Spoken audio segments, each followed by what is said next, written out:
guys, welcome back to this week's video, and for those who are joining us for the first time, welcome, and I hope you enjoy. It's coming to that time of the year, guys, where we are looking forward to spring and what it's going to offer. And of course, this happens in most traditions and most parts of the world. So wherever you are coming from, it will be designed for your time of spring.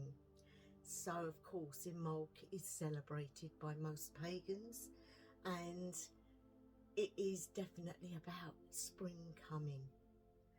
Well, in this video I want to talk about how I practice it and how I bring my Nordic tradition into alignment with the pagan Imbolc. So if you're interested in this subject, carry on watching. Imbolc, or Imbolc, a time of the year when we really look forward to seeing the first signs of spring, the first signs of new life and walking forwards, a time when we bring through the light, a time when we seek the light. But different practitioners of different belief systems all bring through that is significant at this time of the year. So, how do Seidr practitioners incorporate Imbolc into their practice? Imbolc traditionally celebrated on the 1st or 2nd of February, and this is very controversial, guys, as depending on where you live as to really what dates you're going to use, as spring will come at the time for where you live. But we can use it as a marker. So a lot of people will use the 1st of February. It will mark the midpoint between the winter solstice and the spring equinox. So it is a festival of fire and purification, and we'll be honouring the stirring of new life beneath the womb of the Great Mother, the frozen earth. In Celtic traditions, this time is sacred to Bridget, the goddess of poetry, healing and smithcraft. But how can we, as Seidr practitioners, align our practice with this festival? Seidr is an ancient Norse magical practice of trance, prophecy and communication in the spirit realms. And this Imbolc, we can use Seidr to connect with the energies of renewal and guidance. Here are some ways to do so. Number 1, divination and prophecy. The veil is thin as winter wanes, making it a perfect time for seers and practitioners to seek insight into the coming year. So we can use rune casting, guys, so get your runes ready. Journeying in trance-induced visions to receive the messages. So number 2, trance journeying and spirit work. So we invoke the spirits or deities associated with both Norse and Celtic traditions, such as Freya, Odin or Bridget, to guide us in our tradition and transitions from winter's stillness into spring's awakening. 3, ritual cleansing and blessings. So Imbolc is a time for purification, so we can engage in ritual bathing with herbs. We can perform smoke cleansing with juniper to clear away stagnant energies and welcome in fresh inspiration. So number 4, honouring fire and light. Light candles or a sacred fire to symbolise the growing strength of the sun. We can meditate on its warmth and visualise its awakening inside your inner potential. just as it stirs new life into the land. And you have to remember, guys, that when we're talking about the sun in our Nordic belief system, the sun is female, not male. Whereas in the Celtic traditions, you would be a male symbol of the sun. Okay, so this is all going to stir what's going on within, as we are made up of water and all substances which are linked to the elements of this planet, and so part of nature. So Imbolc is a threshold, a liminal time of transformation. And so as a Seidr practitioner or Seidr practitioners, we can walk between the worlds, weaving magic and intention to align ourselves with the natural cycles. And by blending the wisdom of the Norse path with the traditions of Imbolc, we honour our ancestors while embracing renewal. So now we have been through all of that information, guys. I would like to bring you through into a path working, because we can see with our minds and our hearts into what that meaning and the special parts of it will be. So if you're ready to do the path working, get yourselves comfortable and sit quietly, getting yourself into that quietness within and the relaxation needed. So once you're seated comfortably, I want you to start to relax the parts of your body. So starting at the top of your head, visualize white light coming in and making you feel really, really quiet and relaxed. Seeing the light then come down all the way through your body, and as it touches each part of your body, feel it relax. And as it comes down towards the bottom of your body, see sprouts of light coming out of the soles of your feet and into the earth, and feel the cold wetness of the earth, and feel the shoots of new life enter into the earth. At this point, you should be feeling really comfortable and relaxed and stable and connected. So I want you to now keep your eyes closed and breathing through the nose and out through the mouth at very, very slow pace. When you feel the urge to relax deeper, go deeper. Keeping those eyes shut, guys. We're going to visualize a big tree. But in front of the tree is an open space, and there is lots of twigs and branches laying around. And you know that your job is to pick these branches up and to put them into a pile to make a fire. The tree is swaying in agreement because he wants to see you sense what's happening, for it is in the air. That lovely sensation of newness coming. You see the remnants of snow patches around on this place, and you see the barrenness of the trees.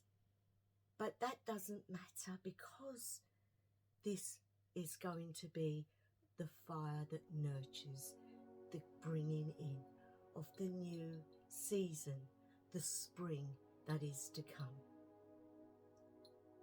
You stand at the mound that you have made of all the pieces of wood that you could find, and you look into them. Now You are in a place where it is magic. You do not need to physically store these pieces of wood or go get them. They will be there because you have wished it. You have wished the wood into a pile and now you want to light it. And so you don't need to find matches or anything like that. Your will be done. You look at this, but something isn't happening. You hear a voice within your mind which tells you to stand on that mound of wood. Now you may be fearful because you know what's coming. You know that you're going to be within that fire that you're going to start. Why? Why would anybody tell you to stand within the mound? It's at this point you have to have faith in who is telling you this and why you need to do it. You go closer to the pyre of wood and it brings back thoughts of things like the burning times, witches being burnt at the stake. This is a different type of being put within the flames. These are the flames that are to come, the warmth and the life. And you stand there and you think to yourself, what am I doing? A voice enters your head and says, ignite if you can. So you think to the wood, please light. Please light. I need the flames to help stir me into a newness of life. A little spark appears in the wood, but nothing is happening. So you think harder. Please ignite, please ignite. But something is stopping it, and it is you, guys. It is you. Your fear of flames, your fear of what the future holds, your fear of what spring will bring. So what do you need? You ask this voice, what do I need? And the voice comes back. Faith. Faith and love and joy and truth. So look deep within you, guys. Where is the fear? If you find it, throw it out. Where is this non-compliance? Throw it out. Everything that is negative and not needed, we throw it out. And as you throw these things out, the flame starts to burn. At first you think you're going to feel the flames and they're going to hurt you, but they're not. They are a different sort of flame. They are a blue flame, and a flame that's going to ignite you into the coming spring. It's going to give you your intentions. It's going to give you your flair and encouragement and joy and strength, and burn out all that's not needed. For this is the coming spring, the coming year. As you stand there, you feel the coldness of these flames engulf you, but with a feeling of love and joy, and you don't want to move. It is beautiful. Let those flames lick about you and go into the very depth of you within. Let it seek out those negative things and throw them out. You come to the time where these flames are engulfing you and you are within the very center of them. You cannot see any of the scenery that you had seen, for all you can see is the blue flames around you. You completely give in to these flames and feel the love and the joy of deity and truth and your practice and your loves, the things that you enjoy. So these flames will now start to dull down again. And as they dull down, you start to see a new scene before your very eyes. You hear birds singing, and you see the little shoots and the sunshine. The shoots are the little bluebells and white bells and all the types of flowers you see in the spring. And around the field you see no snow, but you see the little animals like lambs and ducks and birds flying, and you get that feeling that life is coming anew. You see a lady walking over the ground, and she looks at you and smiles, and in her belly is a newborn baby to be. You hear the heartbeat of the Great Mother, and you feel the essence that's coming from this. And you just want to shout out for joy. You just feel so exhilarated that you now have projects pounding in your heart and your mind, ready to start doing.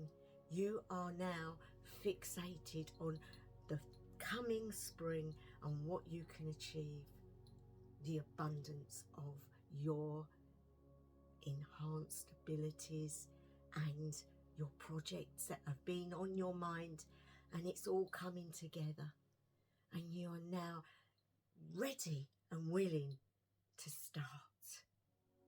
As the flames dissolve away and the wood from the pile disappear, you are left in a newness, in an openness, a readiness to join the world and become part of spring. And now it's time to come back, guys, back to where you was. And when you're ready, open your eyes. Do this with your fingers and toes. Stretch, go and eat and drink something. And there we are, guys, we're back from where we've been, back to the life that you're living. Remember those feelings when you feel doubt, when you start to think, I can't do this. Remember those feelings, and you will feel filled with that energy again. And so there we're going to leave it, guys. Hope you've enjoyed this video. Thank you to my new subscribers. Thank you to all those that are supporting this channel. I really do appreciate it. And if you're watching regular and you're not subscribing, please think about doing so. It's free and it doesn't cost you anything. So please think about it. It will help the channel immensely. So there you go, guys. Wherever you are, whatever time of day, night or evening it may be, I wish you the best ever. House of Alang.